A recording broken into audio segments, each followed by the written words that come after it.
Hallo und guten Morgen. Schön, dass du auch wieder mit dabei bist und uns zuhörst. Heute in dieser Episode möchte ich dir Colm Scullion vorstellen. Colm Scullion ist einer unserer Gastgeber auf unserer Fotoreise, und zwar in Nordirland. Er ist ehemaliger IRA-Kämpfer, wenn ich das richtig sehe, ist er Schreiner, beziehungsweise er renoviert Häuser, baut Fenster ein und solche Dinge. Handwerker, würde man wohl sagen. Geschichtler, großer Geschichtenerzähler. Die Interviews oder dieses Interview stammt schon von letztem Jahr. Auch dieses Jahr waren wir wieder bei ihm zu Gast. Bisher war es mir etwas zu kritisch, diese Interviews dann auch oder dieses Interview auch zu schneiden und zu senden, weil es geht einfach um ein Thema, das polarisiert, und zwar ist es der irische Bürgerkrieg. Vor allem in Nordirland ist da immer noch sehr viel, ich will es nicht sagen im Argen, aber da ist immer noch sehr viel verstecktes Konfliktpotenzial vorhanden. Und deshalb haben wir uns da relativ viel Zeit gelassen, oder habe ich mir relativ viel Zeit gelassen, diese Episode jetzt auch fertigzustellen.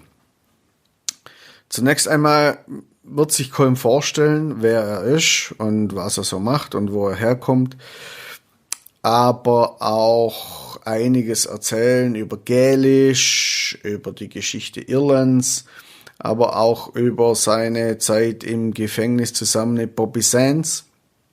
Bobby Sands war auch, wenn du dich noch nicht so auskennst mit Irland und dem Irland-Konflikt, es war einer der Führer des Hungerstreiks im Gefängnis, der letztendlich dann auch dazu geführt hat, beziehungsweise die englische Regierung dazu gebracht hat, einzulenken. Also viele Jahre Anschläge, blutige Anschläge, die haben nicht so viel bewirkt wie der Hungerstreik dann anschließend in einem Gefängnis, in dem Colm zusammen mit Bobby Sands inhaftiert war. Sie betrachteten sich als politische Gefangene, haben entsprechend auch abgelehnt, die Gefängniskleidung zu tragen, weil sie sagen, wir waren politische Gefangene. Bobby Sands wurde dann auch noch während seiner Zeit im Gefängnis ins Parlament gewählt, ins Englische, starb dann aber, ich weiß jetzt nicht nach wie vielen Jahren das war, ich werde euch die Biografie von Bobby Sands und etwas vom irischen Bürgerkrieg in den Shownotes dann verlinken. So tief will ich da gar nicht einsteigen. Ich wollte euch nur zeigen, wie vielschichtig das ganze Land ist. Und ich denke, das sieht man dann ganz schön auch in diesem Interview, das wir mit Colm eines Abends in seiner Küche sitzen, in seiner Küche mit einem Glas Whisky in der Hand, mit einem Glas Irish Whisky in der Hand gemacht haben. Ja, wenn du Lust hast, dann lern ihn doch einfach mal kennen, unseren Colm. Komm mit zu unserer Fotoreise im Frühjahr nach Irland. Dann werden wir nämlich bei ihm sein, und ich kann dir eins versprechen, er hat jede Menge Geschichten für uns parat. Also, ich übergebe jetzt an Fee und Colm.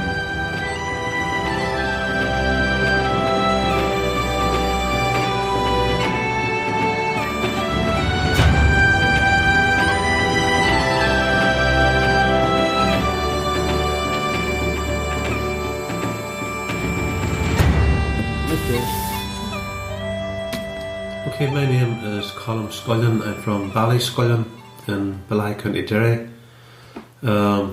What can I say about myself? I love Guinness. You make Airbnb? Yeah, my son does Airbnb, but I do most of the talking for him. I enjoy life. I love life. I'm an ex-political prisoner. I was in prison for over 5 years, 5.5 years. I was captured along with my best friend. I was caught along with him, and he died in hunger strike. Thomas McLawee. I also shared a cell with Bobby Sands, who later died as well. And during that time, Bobby would have been really at his peak in writing poetry and short stories and stuff, most of which was smuggled out of the prison. A lot wasn't smuggled out because it was destroyed by the screws. And basically that is it. I was very fortunate. I was very unfortunate to be in prison, but on the other hand I was very fortunate to meet the people that I met and who subsequently shaped my life. And I have no regrets in that field whatsoever. I think about these guys all the time, say a prayer for them whenever need be, and that's it. That's who I am. You love history? I love history, yeah. I collect history? Yeah. Gaelic I language. collect history. I love local history because we were not taught local history at school, and at a young age I used to go out looking for flint arrowheads, flint axe heads in our area, and I was very lucky to live beside Newferry, which was the archaeologists discovered as one of the first settlements in Ireland, one of the first known settlements in Ireland, because there's probably still other places older that haven't found yet. And as children we would go out looking for the axe heads and arrowheads and flint scrapers, so a nice little collection of flints. Local history, we were not taught local history at school, we were not taught Irish history at school, or very little, so I took it upon myself to go out and interview the old people about maybe 30 years ago and record the names of their fields on their farms, a lot of which were in Gaelic and in Irish, which never were documented before. So I now have them documented, and I need to decide what I'm going to do with them, because all the people come to me looking at my information for their universities and stuff, and they do not do the research, but are quite happy with my research, so I have to nip that in the bud, you know. But I find it fascinating because it's the roots of my family and my collective family. It's a shared heritage for everyone, and it's something you should be very, very proud of, and it shouldn't be locked away or put away or discriminated against in any shape or form. So, Shanae, that's it. You forgot your cows. You have 15 cows? Yeah, we have cows. Yeah, my son has cows. We have a small farm here in Ireland, 12 acres. We have 16 cows. If anybody wants to buy a piece of steak or a beef burger, we'll sort you out. Yeah, and a lovely Airbnb place. Yeah. A nice cottage. And a nice dog. Yeah, and a nice dog. Yeah, it's a special place. A lot of musicians come here to play music because they like the atmosphere in the house, and they love the sound. Some musicians prefer the sound in the kitchen, the acoustics, and some prefer the acoustics in the living room, so they have their choice. They take whatever they want. But it is a lovely area. It's a very, very ancient old area. I love living here. I wouldn't like to live anywhere else. I'm quite happy here. It's not a city, but it's all the world to me, and that's it. So we learned something about Gaelic language now. Yeah. The letters IN, when you apply the letters IN to the end of a word, IN, it means a smaller version of it. Or the word lan, L-A-N-N, tells you something about the word. Now the word for food in Irish is bia, and then therefore the word for a canteen, you put the word lan to the end of it, so bia becomes bia lan, which means a canteen, or a place where you eat food at. The word for your foot, cos, and then it changes from, if you want to say like a small foot or a shoe, a small shoe, go from cos to cosan. It just implies a smaller version of it. And I'm trying to think of the word in, like a calleen, Irish colleen, girl, little girl. A flower is blah. but you put in on the end of it, blahin becomes a little flower or a blossom.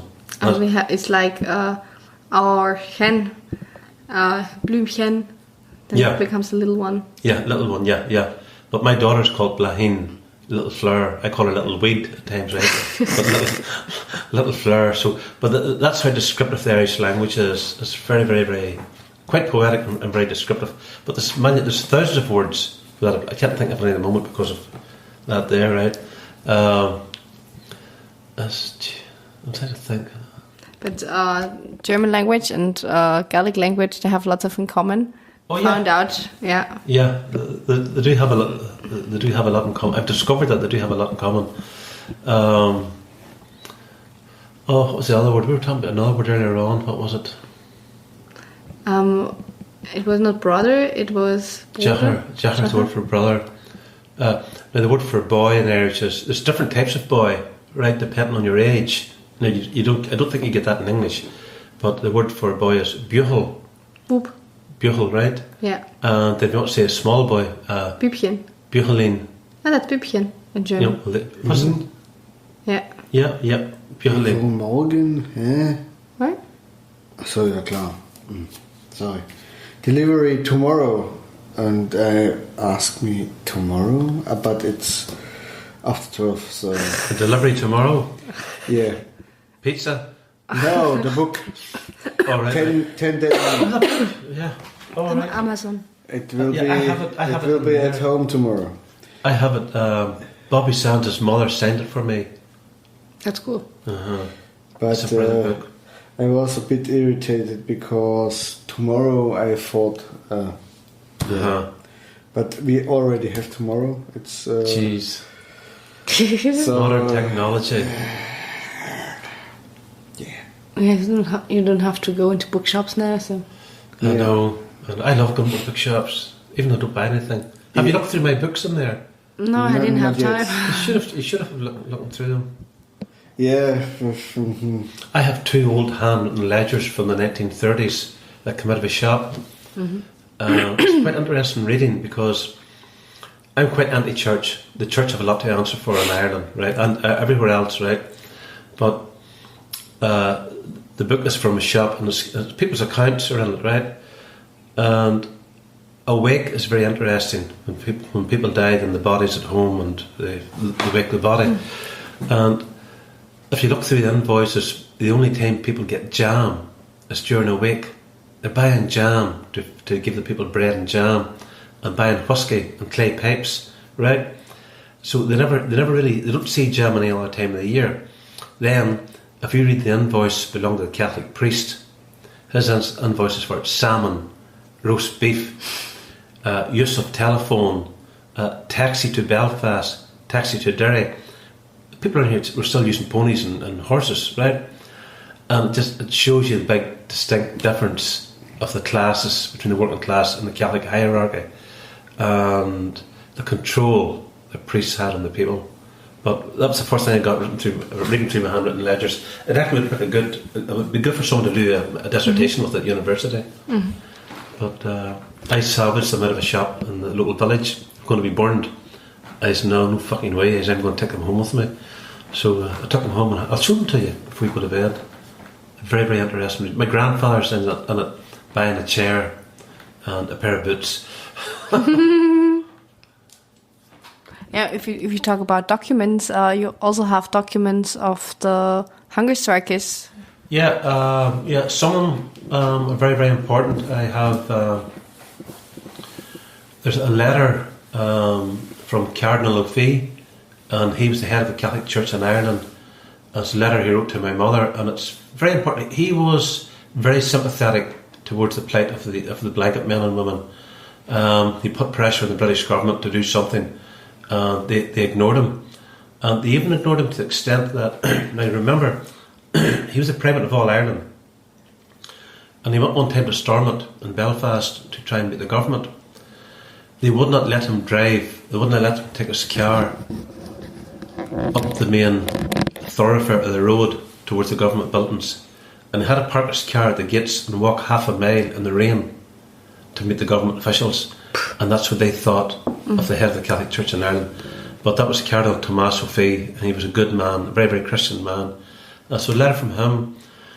There's a letter from Clement Freud, the Freud family, and he was a member of, I think he was a Liberal MP in England, and my mother had wrote him a letter about the conditions that we were living in, and the first line of his letter goes, "Dear Mr. Scullion, as I do not tell lies, I see no further point in reading your letter.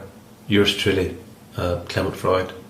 So he was the very first celebrity chef in Britain, and he used to be on the television quite a lot, advertising dog food, and it turned out he was a paedophile, and lots of stories about him, and he died then a few years ago. So one from him, which I treasure, needless to say. A couple of British MPs, Kevin McNamara, he was a Labour MP, but he come across as quite pro-Irish. He had a great Irish name, McNamara, but if you read the letter, it's fucking wishy-washy. He just doesn't want to know. He doesn't want to come out and directly say, "I'm not interested," but the letter says that. Who else did my mum get a letter? The Papal Nuncio, the Pope's ambassador to Ireland. There's a letter from him to my mum. And then all the letters that I wrote as well. I have, I don't have many letters. I hope to put them in the National Library in Dublin so they'll be safe for the people of Ireland to read when I'm dead and gone. And one of them in particular is very good because that gives an account of the eve of the first hunger strike. I just basically wrote down what the guys were saying before going on embarking on hunger strike the next morning. And a friend of mine, who shall remain anonymous, wrote a book. He spent over a year researching the book, and he asked me about the letter, and I told him. He said he may want extracts from it. So when he read it, he said it was that good. He wanted to use the whole letter. I told him to go on ahead, but the book never was published. It was heavily censored by greater people, and it's now sitting, I think it's put away in a safe somewhere. Oops. So maybe someday it'll be published. But he said that one of the letters was that good, he wanted to use it in full. And most of them letters were written on cigarette papers that our family would have smuggled into the prison. We had no right, we weren't allowed to write materials of any description, and they smuggled in the refill of a pen, and most of this stuff was kept inside us. The cigarette papers were wrapped in plastic to protect them from the wet and that. But we wrote all our notes on the cigarette papers, and then they were smuggled out, mostly in the mouth, if they're small enough in the mouth, sometimes behind the foreskin, or sometimes in the back passage, and we just give them to our families, and that was the only way we had of contact with the outside world. There's another letter I had, and I give it. Fuck it, I give it to someone. I think it's now in the National Library in Dublin, and it was a statement coming from the prisoners on why the second hunger strike ended, and I kept the statement, and I smuggled it out to my mum, and I gave it then to one of the Sinn Féin officials when I got released, and he has since handed it to, say, the National Library of Dublin, the Linen Library in Belfast have it as a historic document. But part of me regrets giving that letter away, but sometimes you don't get credit for giving these things away. If you get acknowledged for it, it would be better. Yeah, it would be better, Yeah, will that come from whoever, But I have them. They're all in there, hopefully safe. And then I have copies of the letters from Bobby Sands, and some of them were given to me by Danny Morrison. One in particular is the poem Roddy McCorley, and it was based on a conversation that I had with Bobby about Roddy McCorley, who was a United Irishman in 1798. And in my parents' now home, McCorley had stayed there on the run 200 years ago. The British were after him, so my house then were keeping people then as they were in the 1970s and the 1980s. And he left here and he went across the local Loch Beg and the River Bann to stay in another house, and he was betrayed when he was over there, and the redcoats come and surrounded him and captured him. He was taken to Ballymena and tried and sentenced to death, and then he was then taken to Toonbridge, where he was hanged from the bridge until he died. But I told Bobby Sands the whole story of Roddy McCorley, and Bobby wrote me a beautiful poem just called Roddy McCorley. So I remember him asking me the names of all the places around here, the names of the towns and streets and areas, and he incorporated all this information in the poem, and it made it look as if he actually was living here, but he never set foot here at all in any time. And he mentions my father and myself in it. There's one part goes, my father used to fish for salmon and eels in Loch Beg, and he'd been called the poacher around here. And the line in the poem goes, what's this is? 'Twas at Cross Keys, 'twas at Cross Keys, the pikes gleamed white neath the telling yellow moon, as the common folk, and there the poacher's son went out to meet their doom. And this was his way of thanking me for giving him the information on Roddy McCorley. That's the way Bobby wrote. But a lot of people don't know this, but Bobby's poems are full of wee messages, and different things are in the poems, but you have to know him, and you have to be in that environment at the time to know what he's writing about and understand what he was saying. And I should start writing them bloody things down before it's all lost, because I know things that other people don't know. I just know things that other people don't know, and I should write them down, because I was with him when he was writing this, and he'd tell me, oh, that's what this means, but Shanae. But you have other lyrics in your house too, of your friend, the musician? Yeah, Christy Moore, yeah. Christy Moore is probably the most famous folk singer in Ireland. All his concerts are sold out everywhere, and we met years ago in a local football club. He was playing, and I had a stall selling Sinn Féin stuff, books and papers, and he came over to the stall, and we got talking, and he asked who I was, and I gave him my name, but I told him that I was a fan of Bobby Sands, and he couldn't believe it. So, cut a long story short, he had no place to stay, so that night after the gig, he came and he stayed at my parents' house, the same house that all the IRA men were staying in, that 200 years prior, Roddy McCorley, the United Irishman, had stayed in, and Christy had stayed there that night, and I'd given him the song, I'd given him a couple of songs that Bobby Sands had written then, so we become great friends, and over the years, he'd always get in touch with me. I don't ring him, I give him his privacy, I let him get in contact with me, but if he's playing in Belfast or Derry, and he would ring me to say, you're on the guest list, there's 2 tickets for you. So I'd go to the gig, and we get the best seats in the house. And then as a follow-up to that, 2 years ago, RTE, the Irish television company, were doing a programme, I think it was called The Journey, or 50 Years on the Road, and it was about Christy Moore's life and the people who influenced him and his music on his 50 years. And he wanted part of it to be recorded in our house here. So when he come here, the television crew, I remember they told me I was only allowed 25 people in the house, and I think I had 31 in. I remember that, I had 31 in, and fuck, I made a lot of enemies. All these newfound friends I had thought they should have been invited. The great and the glorious were wondering why they weren't invited, but they weren't my people that I knew, but they weren't really my friends. So he come that night, and it was very, very special because Daddy was there, and then my father died a couple of months just after it, and he played for an hour and a half, and it was a mixed crowd. I had Protestant and Catholic both in at it, but Christy did play a lot of Republican stuff. And the programme then, he went to my house, and then he went to Glasgow, and he played in Glasgow, and he played in different places around Ireland. So between the whole thing, RTE selected pieces out of it, and then they produced this show. I'll try and get the DVD of it. But that night he was here, I asked him, I said, will you write me out The Boy from Tamladuff?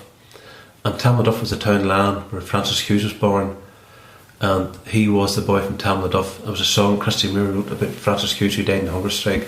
So he wrote it all out for me in his own handwriting, and I've it hanging up on the wall. And as well, I have one of his most famous songs. It's called North and South of the River, and that was based on a conversation that the two of us had. And he wrote the lyrics, and Bono and The Age from U2, they wrote the tune to it, and U2 also recorded it, North and South of the River. It's a very powerful song, so check that out, North and South of the River. And then at Christmas time, he sent me a Christmas present, and that was a picture of himself and the lyrics of a song and autographed. So it's nice to have that little collection of stuff. And I, as well as that, I remember searching around the house and I found a couple of letters from him, And normally when I would get a letter from Christy Moore, I'd just tear it up and fucking throw it in the fire and burn it, right? I says, fuck, these are not worth money, but they're collectible to have. So I now have a little collection of letters and postcards from Christy Moore. So he would send me an email, but I don't reply to him an email. I write him a letter, and then he'd send me a letter back again. I just don't like emails are very. They're not personal, and I just like getting the personal letters from Christy. But he did write me a lovely letter when Daddy died, a lovely letter. This about my father and a sympathy to the family. But now I have to get a hard drive and send it down and get the full concert. If I get it, I'll send it to you if I get it. Oh, cool! I'd love to get that and send it on to you. It was a good night. But that night of the concert in here, or the gig, whatever you want to call it, I knew I had to give him something. I had to give him something from Ballyscullion itself. I went to the bog or the moss along with the dog, the wolfhound, and we got a piece of bog oak and had it lovely seasoned, and I cut it in two with a saw, and I just sat it here for months wondering what am I going to do here? It was putting me daft. And then I researched his name and discovered that the Moors, or O'Mora as they call themselves in Gaelic, they claim to be descended from an Irish warrior called Colm Scullion. And Colm Scullion was supposed to have fought at the gates of Rome against the Romans, right? A lot of Irish warriors fought at Rome against the Romans, right? But Colm Scullion, Kernach itself means, I think it means Kernach, a foot soldier. And it is now the present name Kearney in Ireland. It's quite a common name, Kearney, but Kearney comes from Kernach. It's all the same name. Kearney is the plural of the singular. Kernach is the singular. Anyway, but Colm Scullion was an Irish warrior whom the Moors claim they're descended from, which is probably nonsense, but they claim that anyway. And I done my research into him, and there's loads of stories about Colm Scullion. I'll read it out for you. But one of the things is that he claimed, when he went to sleep at night, he had the head of a Connacht man by his knee. Connacht was in the west of Ireland. So he had the head of a Connacht man by his knee. And his sword or his spear was made from a sea monster or a fish. So I got this piece of wood and I carved it and had this beautiful Irish warrior sleeping on the head of a Connacht man at his knee. And down his back, his hair turns into a sword and a sea monster, and then the hair flows all over it. And this was Colm Scullion. So on the reverse side of it, I had it polished and had a little inscriber and inscribed into the story of Colm Scullion. But I also said on this piece of wood comes from Bally's. It's probably 7,000-year-old piece of Irish bog oak from Ballyscullion. And it's the connection that we had all them years ago. The stories that I had told him and the songs that I had given him, and then now he had a piece of Ballyscullion hanging in his own house. And I thought it was nice, and he was delighted with it. But I also thought that he wouldn't. He probably had a lot of these things in his house.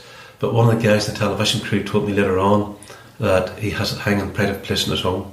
So I'm very, very well pleased with that. And my granddaughter, she presented it to him.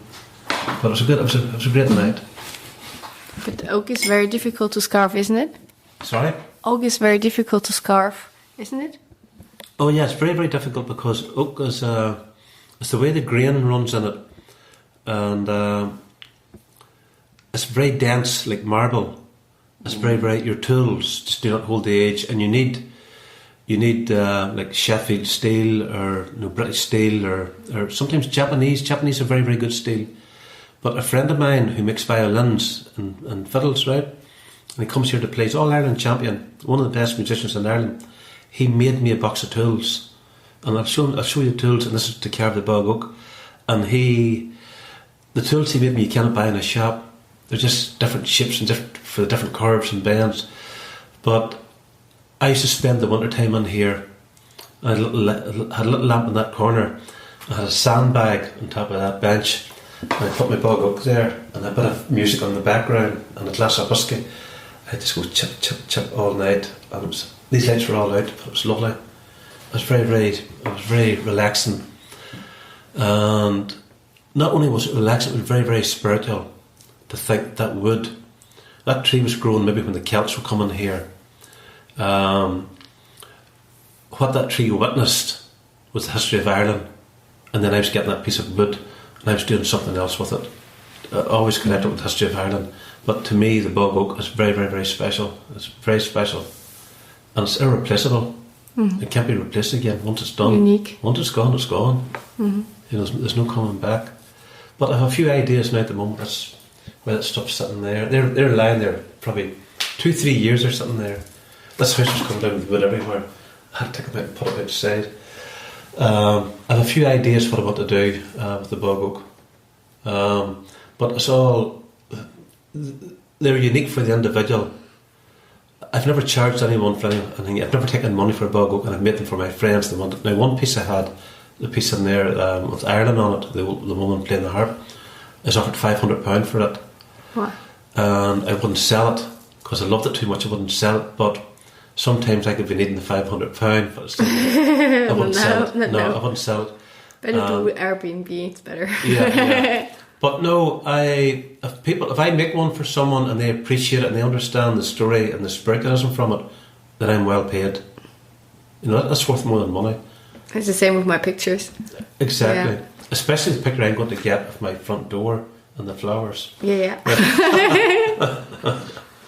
But no, the bog oak, yeah, it's very special. Especially because I'm living in the place where I get the trees from Ballysullion. So my ancestors, that tree seen some of my ancestors 1,000 years ago walking past. It's just amazing to think what the tree witnessed. It's just, it's mind-boggling. And then to get that and it turn into an object to do with Irish. It's always Irish mythology, something to do with mythology. Especially because your family comes from here. Especially families here, 1346 is one of the first dates we have.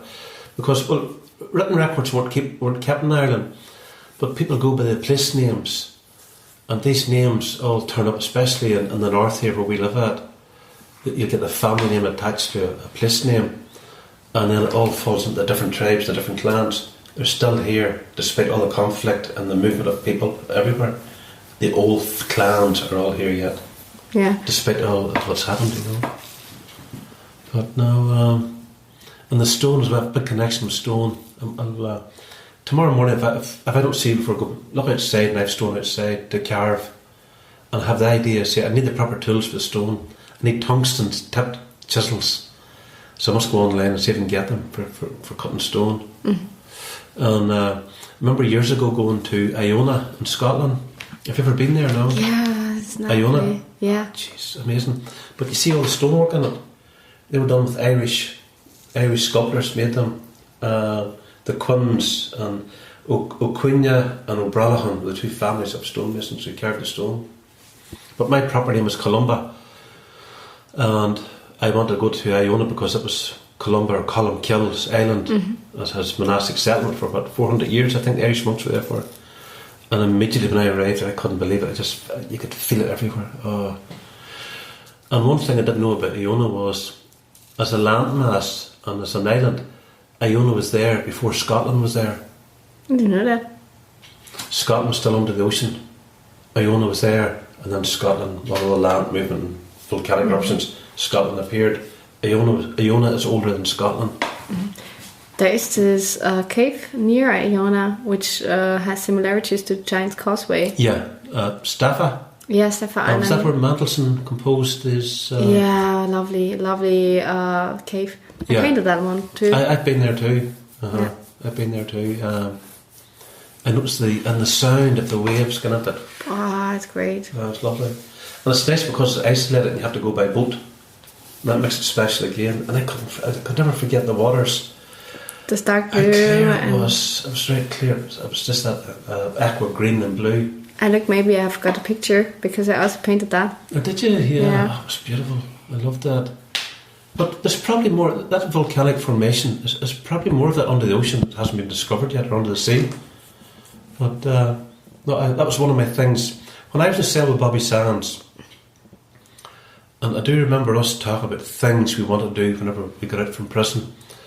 And one of the things that the two of us wanted to do was to go and live in the Gaeltacht. And the Gaeltacht was an Irish-speaking area in Donegal, Gweedore. And we wanted to go and live in Gweedore to improve our Irish. Our Irish was very basic, but we wanted to go and live with the Irish speakers, the native speakers. And that was one of the things we wanted to do. What was the other one? I was going to tell you something there. It wasn't Iona. Yeah. One of the things I told Bobby I wanted to do was I want to go to Iona because my name was Colm Kell. It's all the same name, and I've done it. So we had this little list on the wall, and I often thought about the list, and I've ticked off some of the things. And I remember telling his mother about us wanting to go to Donegal to learn Irish, and his mother said to me, says, "Well, Colm, says, Bobby got there before you." Yeah, and I felt very sad about it, but that's just how it was. Take a look, maybe I find it.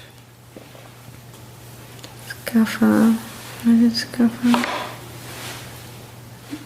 Scotland.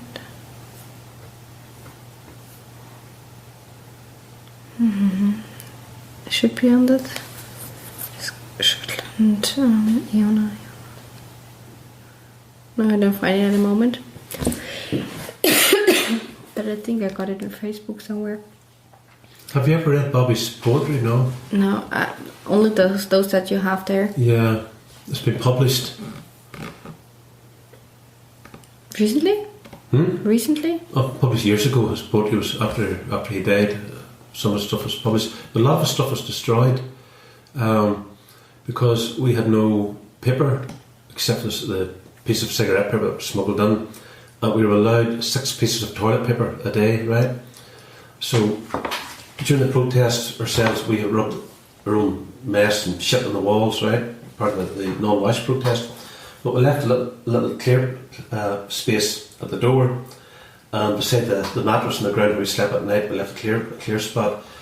And we had smuggled in the lead of a pencil, and they were kept quite small, and mostly they were hid behind the foreskin. And we took them out at night, and we used to write on the walls. So Bobby would write his poetry on the clear space on the wall, and then when the screws come in to shift us to another wing, they come in with power hoses to clean the cell, and they used to rub off his poetry. So a lot of his poetry was never made the outside, it was lost. But I suppose by then we didn't know what was going to happen or how it was going to turn out.